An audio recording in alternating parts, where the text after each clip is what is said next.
Vamos a retomar de nuevo en la clase de hoy lo que es el movimiento armónico simple. Y básicamente pues vamos a hacer dos cosas. A encontrar cuál es la ecuación diferencial que modela el sistema y a encontrar la solución de esa ecuación diferencial, que es lo que nos va a permitir pues describir completamente el movimiento de un sistema que hace un movimiento armónico simple.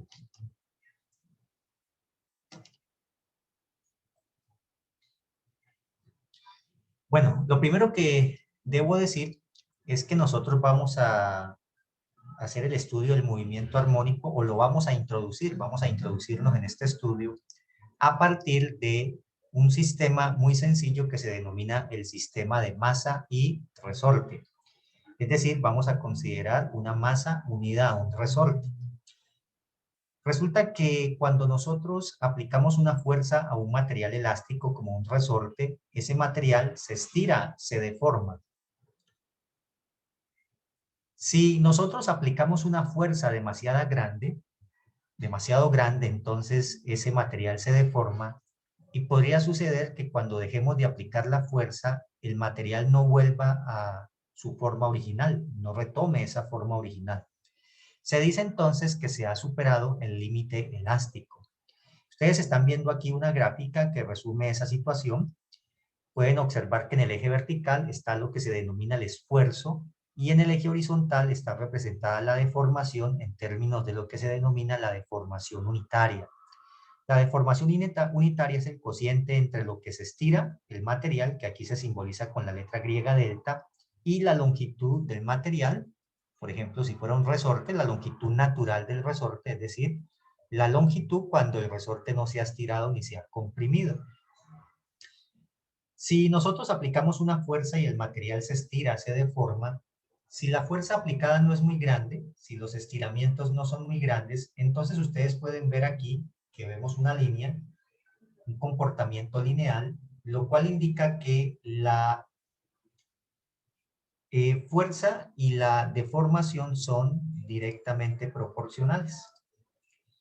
Nosotros vamos a estudiar el movimiento de cuerpos que hacen un movimiento armónico simple. Y lo que vamos a ver, pues, es que justamente lo hacen cuando la fuerza que aplicamos es directamente proporcional a la deformación.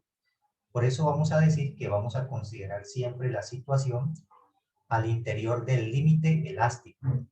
Si las fuerzas son superiores, entonces ya la relación existente entre la fuerza y la deformación ya no es lineal. E incluso, pues, si aplicamos una fuerza demasiado grande, pues podríamos romper el material elástico y por eso hay un punto que se denomina el esfuerzo de fractura, ¿no? En este caso simple que nosotros vamos a considerar, entonces, la fuerza que ejerce el resorte, cuando nosotros lo estiramos, la fuerza que él ejercería a su vez sobre nuestra mano, pues también es proporcional a el estiramiento o deformación del resorte. La constante de proporcionalidad entre la fuerza y el estiramiento se simboliza con la letra K y se llama la constante de elasticidad. En general, pues van a ver ustedes, seguramente algunos de ustedes más adelante, que eso está relacionado con algo que se denomina el módulo de Young. Nosotros vamos a considerar ese caso simple en donde la fuerza es proporcional al estiramiento y a eso se le denomina la ley de Hooke. Consideremos entonces una masa unida a un resorte y además de considerar que vamos a estar en el límite de pequeñas oscilaciones, vamos a hacer otra simplificación, una simplificación muy importante. El bloque va a tener una masa que voy a llamar M. Esta sería la masa del bloque. Y vamos a considerar el resorte con una cierta masa M, que vamos a llamar MR, la masa del resorte. Pero esta masa del resorte vamos a considerarla también muy pequeña comparada con la masa del bloque. Tan pequeña que entonces básicamente vamos a considerar que esa masa es aproximadamente cero. No tiene mucha influencia en la inercia del sistema, de manera que la vamos a despreciar. Y por el momento también no vamos a considerar rozamiento. No vamos a considerar fricción entre el bloque y la superficie en la cual se desliza, ni tampoco con la atmósfera. De manera que es una situación muy ideal en la que el resorte es un material que está ejerciendo fuerza, pero pues vamos a despreciar su masa y vamos a considerar que no hay fuerza de rozamiento. Este sistema no es un sistema aislado, si yo considero como sistema al resorte y al bloque, porque miren que en el lado izquierdo el resorte está pegado como a una pared y esa pared pues está ejerciendo una fuerza sobre el resorte. De manera que este sistema entonces no lo podemos considerar como un sistema aislado. Sin embargo, sí podremos considerarlo como un sistema cerrado si no hay transferencia de energía a través de las fronteras del sistema. Bueno, si el cuerpo se encontraba en la posición que denominamos equilibrio, la posición de equilibrio, ¿cómo la vamos a denotar? Entonces, miren que acá abajo yo he dibujado una flecha que representa el eje de las X y cuando el bloquecito se encuentre en la posición que denoto como 0, significa que el resorte no está estirado ni comprimido.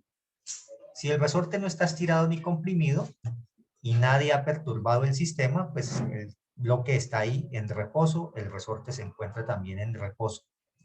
Si cogemos con nuestra mano y desplazamos el bloque, por ejemplo, hasta la derecha, hasta una distancia que voy a simbolizar con la letra A mayúscula, y yo suelto el bloque, pues resulta que yo con mi mano he hecho trabajo sobre el sistema, por lo tanto he transferido energía al sistema. Hago trabajo sobre el sistema, llevo el bloque hasta la posición A y en ese momento el resorte está estirado, esa cantidad que llamamos A. Así que en el sistema ahora está presente energía en términos de la energía potencial elástica asociada al resorte. El bloquecito lo tengo ahí con mi mano, así que está en reposo, por lo tanto no hay energía cinética asociada. He transferido, he hecho trabajo de manera que ese trabajo ha servido para aumentar la energía del sistema desde 0 hasta un cierto valor, representada en forma de energía potencial elástica. Si yo suelto el resorte y ya no hay ninguna otra fuerza haciendo mover ese bloque nada más que la fuerza que ejerce el resorte, que es una fuerza interna al sistema, entonces lo que va a suceder es que esa energía potencial elástica va a comenzar a transformarse en energía de movimiento, energía cinética. El bloque comenzará a moverse hacia la izquierda y cuando pasa por la posición de equilibrio, por la posición 0, pues el resorte no estará ni estirado ni comprimido, así que ya no estará ejerciendo en ese instante ninguna fuerza. Sin embargo, el bloque ha alcanzado la máxima velocidad y toda la energía potencial elástica decimos entonces que se ha transformado en energía cinética, energía de movimiento. Como el cuerpo ya viene moviéndose, entonces tendrá una tendencia a mantenerse en movimiento, así que a pesar de que en ese instante no hay fuerza, él seguirá moviéndose hacia la izquierda y ahora el bloque comenzará a comprimir el resorte. Y entonces la energía cinética comienza a disminuir, el bloque comienza a frenarse hasta que llega al extremo izquierdo. Y justo cuando se llega hasta una posición que sería menos A, es decir, exactamente la misma distancia del lado derecho, pero ahora a la izquierda, el bloque allí en ese instante se detiene, la energía cinética se hace 0, y de nuevo toda la energía cinética está presente en forma de energía potencial elástica. De manera que pues las energías cinética y potencial, mientras ese bloque quede oscilando, van a estar cambiando. Pero como es un sistema cerrado y no hay transferencia de energía a través de las fronteras del sistema, pues lo que vamos a ver es que esa energía, que es la suma de la cinética y la potencial elástica, siempre me dará el mismo número, igual al trabajo inicial que hicimos sobre el bloque. la energía mecánica se conserva. Ahora, el bloque es un cuerpo extendido y se me ha olvidado seguramente mencionar esto, que para caracterizar el movimiento del bloque voy a fijarme en el centro del bloque, en un punto que está en el centro del bloque. Ese punto es el que está en amarillo en esta gráfica. Así que vamos a seguir el movimiento de ese punto. Y respecto a ese punto es que yo estoy midiendo la posición del bloque en el sistema de coordenadas que he elegido. La principal característica de un sistema que hace un movimiento armónico simple es que la frecuencia de las oscilaciones, es decir, el número de oscilaciones que hace por segundo, es independiente de la amplitud en el límite de pequeñas oscilaciones. Es decir, si nosotros tomamos el bloque y lo sacamos de su posición de equilibrio, una distancia pequeña, de manera que estamos todavía en el límite elástico, entonces la frecuencia, el número de oscilaciones por segundo será independiente de la amplitud. ¿Qué quiere decir eso? Que si yo cojo el bloquecito y lo muevo no una distancia A, sino que lo muevo, lo llevo ahora hasta una distancia el doble, 2A. Si esa distancia sigue siendo suficientemente pequeña, cuando yo libero el bloque, el tiempo que tarda en hacer una oscilación completa es el mismo que tardaba cuando lo liberamos desde una distancia A. El número de oscilaciones que hace por segundo será el mismo. Esa es la principal característica de este sistema, además de que, por supuesto, pues la energía se conserva. Vamos a recordar de nuevo lo que hicimos la clase anterior, estudiando con detalle la ecuación diferencial que me describe el movimiento de este sistema. Así que recuerden que he señalado el eje de las X con esta flecha roja hacia la derecha y el puntico amarillo representa el centro del bloque y es el punto que caracteriza, con el que vamos a caracterizar la posición del bloque. Supongamos entonces que tomamos una fotografía en un cierto instante de tiempo. La línea verde central representa la posición de equilibrio, el 0. La línea verde en el extremo derecho representa la amplitud. La línea verde a la izquierda sería menos la amplitud. Y la amplitud, que simbolizamos con la letra A mayúscula, representa el máximo desplazamiento del bloque desde la posición de equilibrio. El bloque queda oscilando entre las posiciones menos A y A, y eso se denota con esa letra A mayúscula, a la cual le damos el nombre de amplitud. Miren que en un instante dado, entonces, la posición del bloque será dado por esta coordenada de posición X, que está representado el desplazamiento con esa flechita en azul. Y en ese instante, como el bloque está desplazado hacia la derecha, una cierta cantidad X, el resorte ejerce sobre el bloque una fuerza hacia la izquierda. Así que en ese instante el bloque se está moviendo hacia la derecha. La velocidad del bloque es un vector que apunta hacia la derecha, pero la fuerza que está ejerciendo el resorte es hacia la izquierda. Cuando el bloque se mueva hacia el otro lado y sobrepase la posición de equilibrio y esté del lado izquierdo, cuando esté comprimiendo el resorte, ahora la situación es a la inversa, ¿no? La velocidad será un vector que apunte hacia la izquierda, pero la fuerza que le ejerce el resorte al bloque estará apuntando hacia la derecha. De manera que la fuerza y el desplazamiento siempre apuntan en direcciones contrarias. En el límite elástico hemos dicho que la fuerza que ejerce el resorte es directamente proporcional a lo que se estira o se comprime el resorte.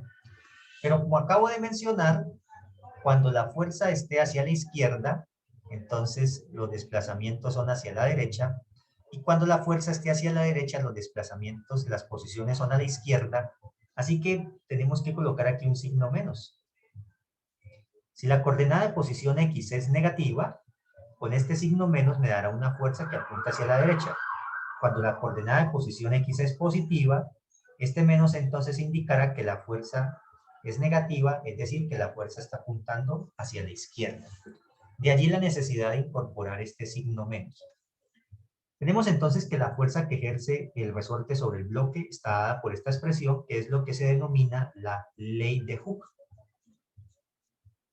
Un contemporáneo de Isaac Newton, un científico también muy bueno, muy famoso, que hizo varias contribuciones a la ciencia importantes.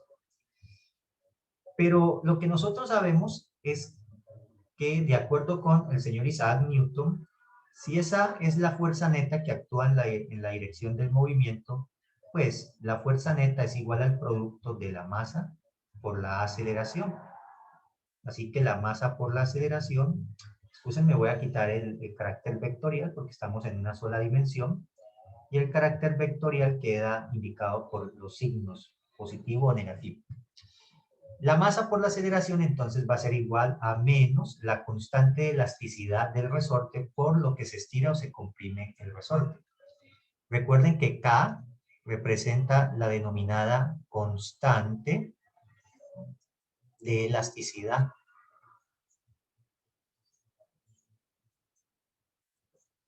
Y es muy importante recordar que esa constante de elasticidad se mide en unidades de Newton por metro. Y la información que proporciona esa constante de elasticidad es cuántos newton de fuerza se requiere, ¿cierto?, aplicar al resorte para que él se estire 1 metro. O viceversa, cuántos newton de fuerza ejerce el resorte a algo que esté conectado cuando ese resorte está estirado o comprimido 1 metro. Esa es la información que nos proporciona la constante de elasticidad. Cuando esa constante es un número grande, significa que ese resorte es bastante difícil de deformar. Hay que aplicar mucha fuerza para lograr deformarlo 1 metro. Si por el contrario esa constante es pequeña, significa que el resorte es blandito y que es fácil deformarlo. No se necesita una fuerza tan grande para deformarlo una cierta cantidad. Volviendo a nuestra ecuación, entonces tenemos que la masa por la aceleración, pero recuerden que la aceleración es la derivada segunda de la posición respecto al tiempo. Así que estamos llegando a esta ecuación y permítanme, dividamos todo por la masa y escribimos entonces derivada segunda de la posición respecto al tiempo es igual a menos la constante de elasticidad sobre la masa multiplicada por la coordenada de posición. Hemos llegado a una ecuación, pero en donde la variable desconocida es una función.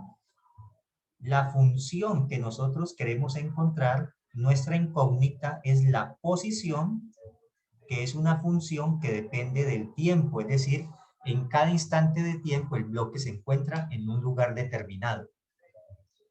De manera que nuestro objetivo es encontrar esa función que describe el movimiento del cuerpo. La posición como una función del tiempo. Esa ecuación resulta que contiene a la función y contiene a la segunda derivada de la función. Una ecuación que contiene a la función y a sus derivadas es lo que se denomina una ecuación diferencial.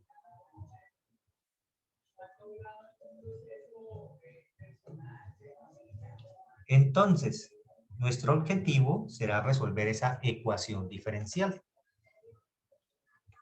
No es nada difícil resolver esta ecuación diferencial. La ecuación diferencial derivada segunda de la función posición respecto al tiempo igual a menos la constante de elasticidad sobre la masa multiplicada por la coordenada de posición x. Resulta que no es nada difícil resolver esta ecuación diferencial porque es fácil imaginar qué función matemática al derivarla 2 veces daría ella misma pero con signo cambiado.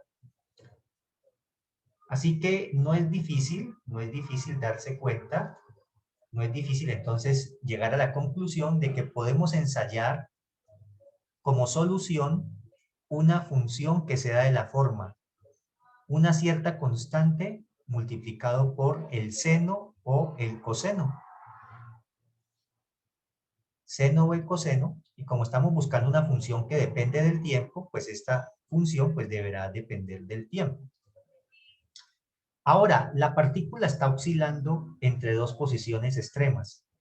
Recuerden que esa posición extrema es la que llamamos A de amplitud. La partícula oscila entre menos A y A. Resulta que si yo voy a ensayar como función solución a la función seno oscila entre 1 y menos 1. Y yo necesito que oscile entre A y menos A. Por lo tanto, entonces multiplicamos aquí a la función seno por la amplitud. Ahora, esa función seno, pues varía con el tiempo. Y yo necesito que esa función seno represente el movimiento de este cuerpo. Así que yo puedo recordar cómo es la gráfica de la función seno. Esa función seno, entonces, tiene esta forma, ¿no? La función seno es periódica entre 0 y esto sería 2pi. Y vuelve y se repite, ¿verdad? Bueno, y también hacia atrás. Si nosotros hemos multiplicado por la amplitud, eso quiere decir entonces que ya la función seno no oscilará entre 1 y menos 1, sino que esa función estará oscilando entre A y menos A. Sin embargo, recuerden que nosotros estamos representando esa función como una función del tiempo. Y resulta entonces que lo que muestra esta gráfica es cuando tomamos una función entre 0 y 2pi, eso está representando una oscilación completa. Y diría que el tiempo que tarda el bloque en hacer una oscilación completa, pues sería 2pi segundos. Pero eso no necesariamente es así. Cada sistema físico, dependiendo de sus características, pues oscilará en un tiempo, en un periodo, se llama el tiempo de hacer una oscilación completa, el periodo, pues tendrá su propio periodo que depende de sus características. Para poder entonces introducir esa información, pues como nosotros por ahora no sabemos cuánto es ese periodo, por eso es útil multiplicar aquí por una constante. Vamos a simbolizar a esa constante con la letra omega y vamos a colocarle un cerito y ya más adelante van a ver por qué es mejor colocarle ese cerito. De manera que llamamos a esa constante omega sub 0. Vamos a ensayar entonces como solución. Vamos a ensayar esta función. Si esta función es solución de esa ecuación diferencial, quiere decir que si la sustituimos en la ecuación diferencial, pues deberíamos de llegar a una identidad. Es decir, el lado izquierdo pues debe ser igual al lado derecho.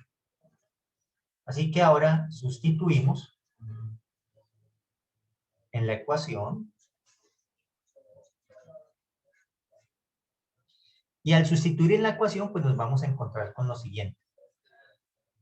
La derivada segunda de la posición respecto al tiempo, pues para llegar a ella, la derivada primera de A seno de omega sub 0 por t sería A coseno. La derivada del seno es el coseno.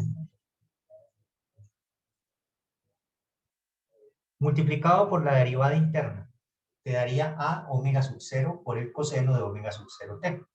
Y si vuelves a derivar, la derivada del coseno es el menos seno. Así que va a salir un menos, que daría de nuevo la función seno de omega sub 0 por t. Y la derivada interna, que sería omega sub 0, como ya había un omega sub 0 multiplicando afuera, entonces ahora va a quedar un omega sub 0 elevado al cuadrado. Y esa segunda derivada, pues, es igual a menos k sobre n, multiplicada por la función, pero la función es a por el seno de omega sub 0 por t. De manera que si la función de ensayo es solución, entonces el lado izquierdo debe ser igual al lado derecho. Y de aquí puede verse que para que el lado izquierdo sea igual al lado derecho, lo que debe suceder es que esa constante omega sub 0 elevado al cuadrado tiene que ser justamente igual a k sobre n. Y por lo tanto, pues eso me indica que omega sub 0 va a ser igual a la raíz de k sobre n. Así que lo que hemos encontrado es que efectivamente esa función que hemos ensayado como solución de esta ecuación diferencial, sí es solución, pero es solución sí y solo si esta constante omega sub 0 está relacionado con esos parámetros físicos del sistema, la constante de elasticidad del resorte y la masa del bloque. Así que en conclusión, hemos encontrado que una solución a esa ecuación diferencial es de la forma una cierta constante A que representa la amplitud del movimiento por el seno de omega sub 0, pero omega sub 0 es la raíz cuadrada de K sobre M, y eso pues multiplicado por la variable que es el tiempo t. Esta es una solución de nuestra ecuación diferencial. Es decir, esta función nos puede servir para describir el movimiento del bloque.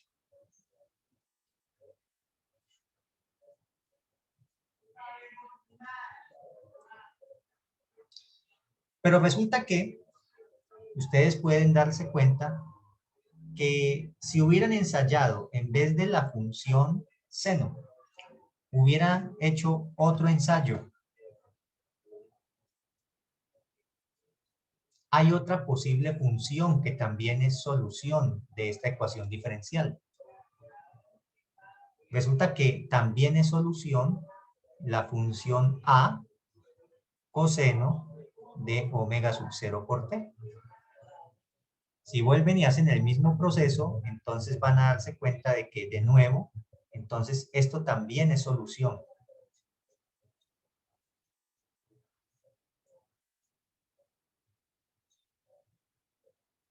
Eso también es una solución. Pero sí, y solo si,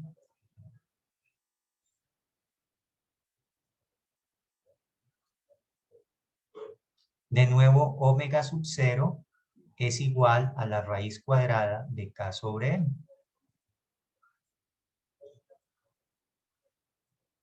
Y existe en las ecuaciones diferenciales un teorema que se llama principio de superposición.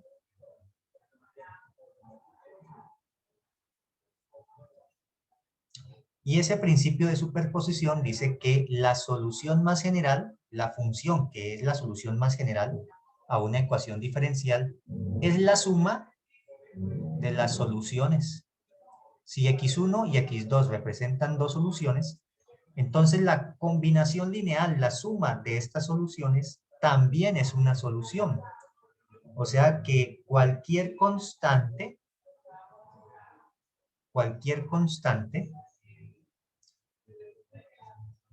multiplicada por estas soluciones y sumarlas, al sumarlas, pues es también una solución. Así que, conclusión. Entonces, la solución a nuestro problema es una función de la forma una cierta constante A por el seno de omega sub 0 t más otra cierta constante. Bueno, en este caso, como el bloque está oscilando entre A y menos A, pues también podríamos llamarla A. Y por el coseno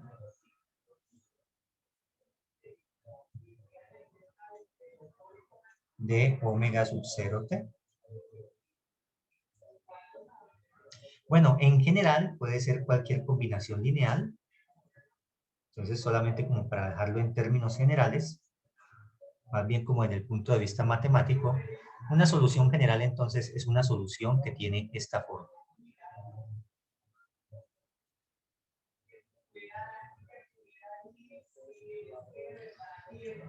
Bueno, pero resulta que en vez de escribir la solución como esta combinación lineal de senos y cosenos, ustedes saben que todo seno se puede escribir como un coseno y todo coseno a su vez se puede escribir como un seno.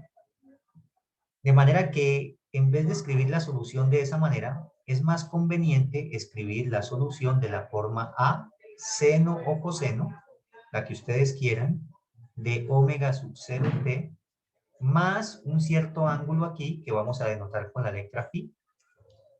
Y esto es lo que vamos a considerar entonces como la solución más general al problema de este oscilador armónico. Omega sub 0 recibe el nombre de frecuencia angular de las oscilaciones. Y el ángulo phi se denomina la fase inicial.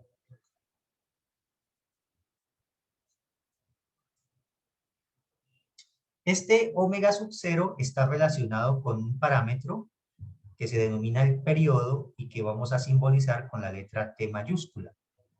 Y resulta pues que este periodo es justamente 2pi sobre omega sub 0.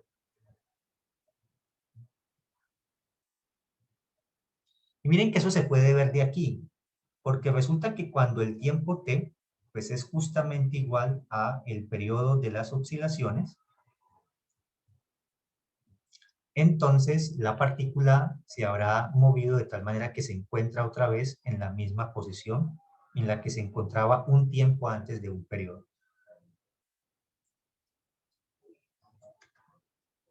Bueno, para que esto se pueda entender mejor, hagamos aquí un ejemplo bien concreto.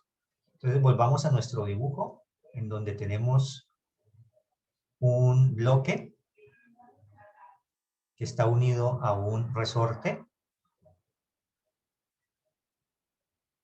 Y estamos suponiendo que hemos cogido con nuestra mano, desplazamos el resorte desde la posición de equilibrio. Imagínense ustedes entonces que la posición de equilibrio era acá. Y supongamos que yo llevé con mi mano el bloquecito hasta esta posición, hasta el extremo derecho.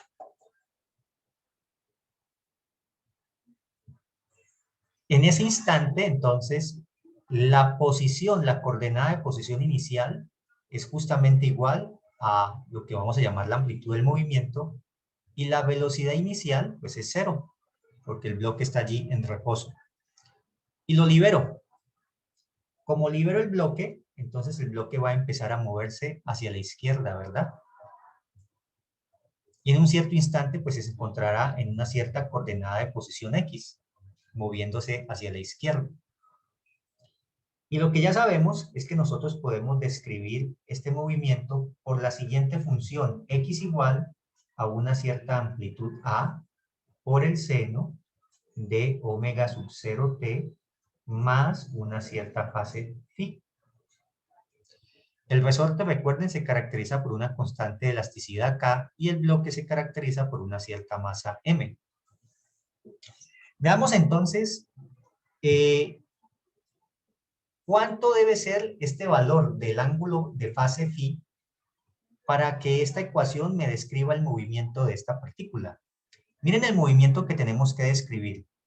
Hagamos una representación gráfica. La partícula, aquí en el eje vertical voy a colocar la coordenada de posición y en el eje horizontal el tiempo. Resulta que la partícula se encuentra al tiempo 0, se encuentra en la coordenada de posición A. Al tiempo 0. O sea que cuando el tiempo vale 0, el bloque se encuentra en la coordenada de posición A. Y yo lo libero y él comienza a moverse hacia la izquierda. Y cuando comienza a moverse hacia la izquierda, pues la coordenada de posición está disminuyendo y llega un momento en que pasa justamente por 0. De manera que entonces la gráfica pues tendría que tener esta forma, ¿no?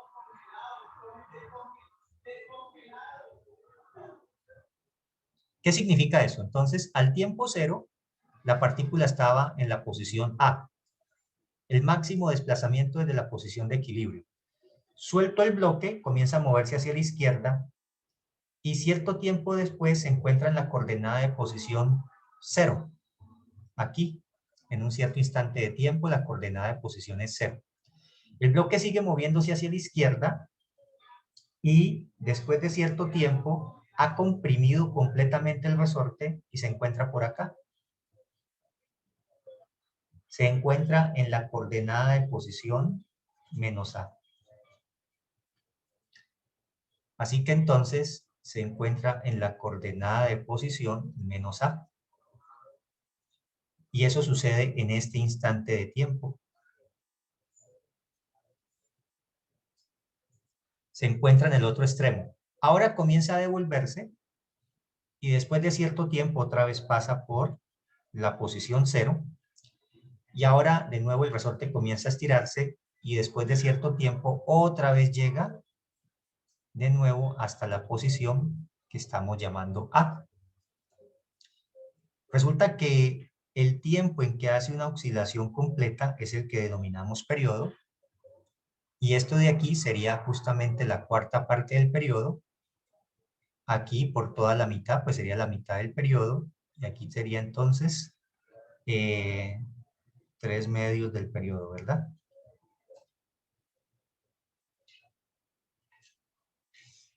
¿Estoy bien o estoy mal? 1/4 del periodo, 2/4 en que es equivalente a 1/2. Ah, aquí sería 3/4, ¿no? 3/4 de periodo.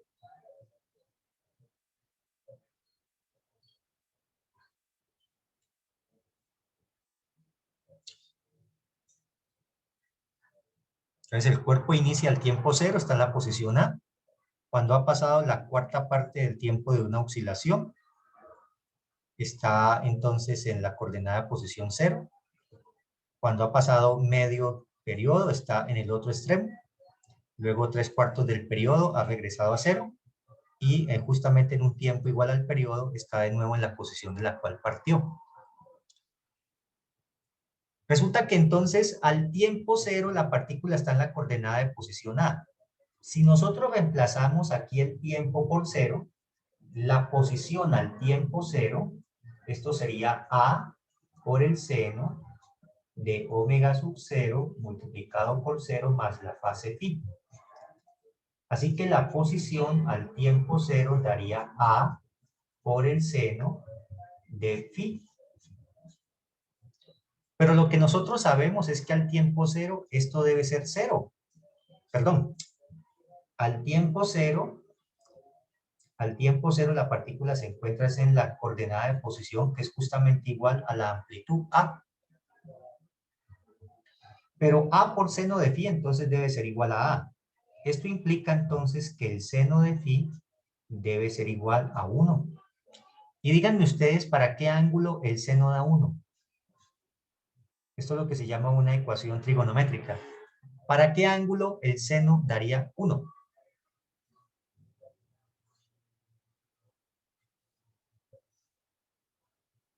Pi cuarto, ¿no?